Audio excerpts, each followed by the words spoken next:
These are the most powerful and most advanced iPhones that we have ever built. The most popular smartphone in the world. The best iPhones we've ever created.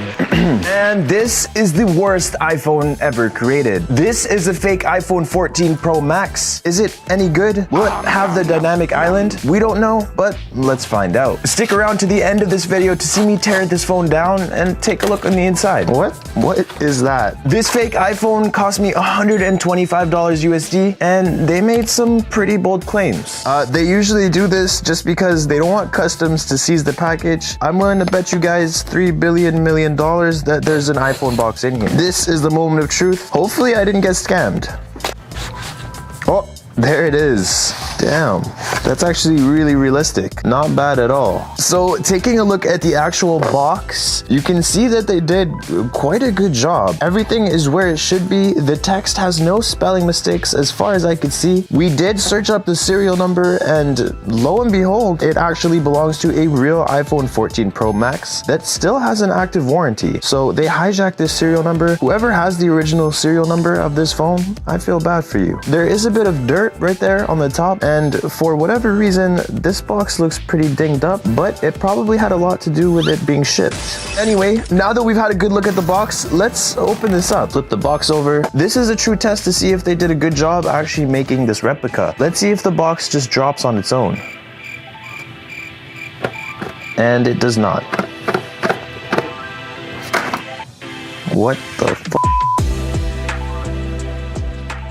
Before I even touch this thing, they damaged it a little bit on that camera, and that is the actual real camera. The other two cameras are fake, but I must say they did an incredible job replicating those fake cameras. They even have a black dot for the LiDAR sensor. I'm impressed, but I haven't seen enough yet.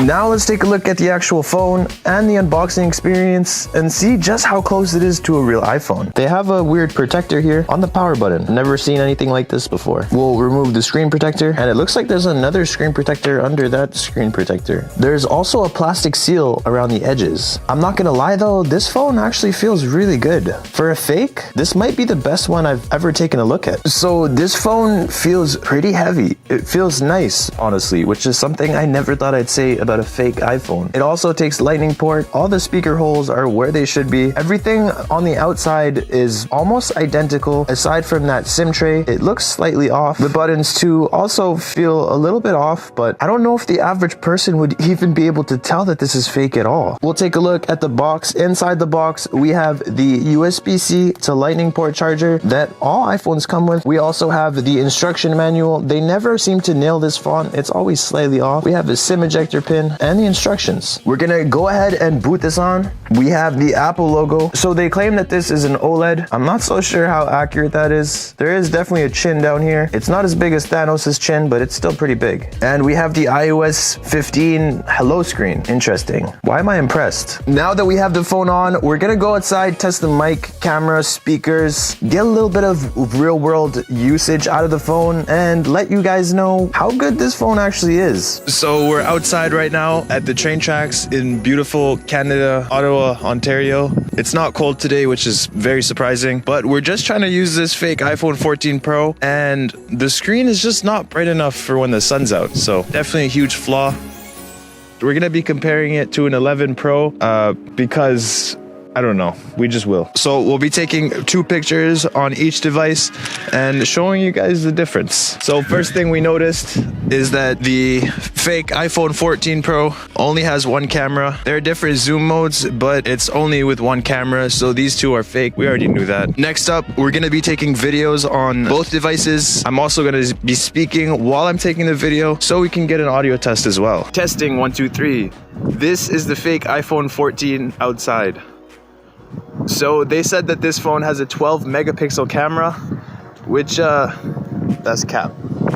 There's no way. Now, the moment you guys have all been waiting for, let's take a look at that software. So as you can see, the lock screen is not the greatest. It does resemble that of a real iPhone, but things like the fonts are off. The no SIM card is looking very different from what a normal iPhone would look like. If we swipe over here, we have the same widget center that iPhones usually have. If we click on the maps, that leads us straight to Google Maps. I'm really hoping people don't get scammed, and that's part of the reason I make these videos. If we head over into into settings. Surprisingly, if we hit battery, this phone actually shows the battery health. Now, I'm assuming this is completely fabricated and doesn't actually monitor the phone's battery health, but it's kind of crazy that it is actually here. I know most of you guys just want to see the dynamic island, but we'll leave that to the end of this segment. Something that I found kind of funny was if we go here and search the compass, the level actually works, which surprised me, but the compass is not compassing. So if you're planning on buying a fake iPhone 14 Pro Max and you're stranded on an island and you need a compass, this phone's not for you. We'll head over to the App Store and see what surprises lie within. That's pretty cool. As you can see, the App Store does kind of resemble what an iPhone's App Store would look like. However, this App Store does not connect to Apple's App Store. It's actually a remade version of the Google Play Store, just to kind of fit the narrative that this is a real iPhone 14 Pro Max. So if you guys have seen these fake iPhone videos before, you know that there's usually weird wallpapers, weird pictures in the Photos app. They just leave them there and they're pre-installed with the device. Let's see if this phone has it. We'll head to Photos. Oh my God. They're here again. Who's doing this? Always. Why are these here? There's also a weird K-pop video. It's not weird, but I just don't understand why it's here. Of course. I don't know if that'll get me demonetized, but we're gonna leave. Now it's time to take a look at the highlight of this device, the dynamic. Okay, we're gonna have to let the phone charge a little bit, but we did take a look at a real iPhone 14 Pro and compare the dynamic island from this device to the real iPhone 14 Pro. It totally wasn't at Costco. So comparing the phones side by side, it's impressive how similar they look. The dynamic island is pretty much exactly where it should be, and other than the front-facing camera, it's very convincing. The quality of the screen and camera does not come close to matching the real iPhone, but the dynamic island is surprisingly dynamic. Now it's time to take a look at the inside of this fake iPhone 14 Pro Max and see if the company that made this device's claims are actually true. So they claim that this device has an OLED display, which I don't think is true, a MediaTek 67XX processor. I'm assuming the XX stands for placeholders. It could be 67 number and number. They kind of left it open to interpretation.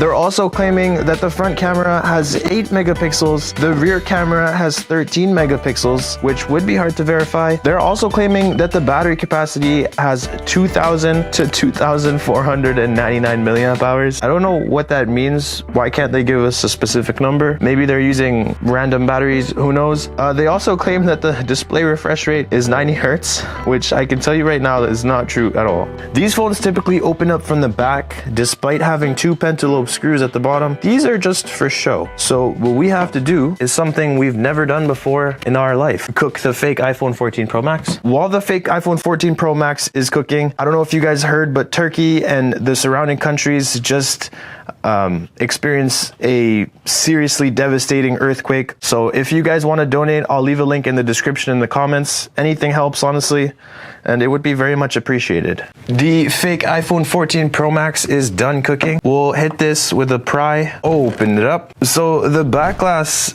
just comes off. This piece is attached to a bracket that's holding everything down. We'll hit this phone with an unscrew. Taking things apart is tough. Losing screws is also tough. What's not tough is buying my repair mat from Amazon. It'll save you the trouble of losing your screws. If you don't buy it, screw you.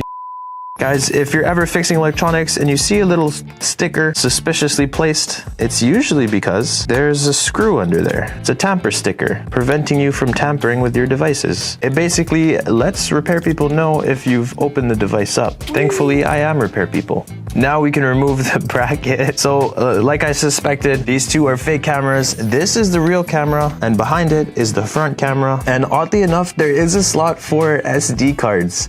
but for whatever reason, they have covered it up. Even the battery is hard soldered, so repairing this would be an absolute nightmare. So we do actually have last year's 13 Pro Max over here. I can't say they did as good of a job as they did this year. There's definitely been improvements. You can see that they actually made changes to the camera. This camera looks a lot thicker and bigger than this camera. They use the same subboard. As you can see here, it says subscribe. Subscribe to the channel if you're enjoying this video. But you can definitely see they do indeed have a MediaTek 6-7 series processor. As for their claims about being an OLED, you can definitely see that there's shadows around the edges over here, which clearly indicates that it is not an OLED. This is definitely an LCD. The brightness is nowhere near what's actually needed for day-to-day use, but aside from that, the resolution is actually decent. This battery has a 10.1 watt-hour rating. So if we use the watt-hour and voltage to calculate the milliamp hours, we get 2,623. For whatever reason, they said 2,000 to 2,499 milliamp hours. My knowledge about batteries is kind of spotty, but their claims are more or less accurate, if not a little bit undervalued. But overall, honestly, huge improvement with these fake devices. The processing power, the display, this was absolute garbage.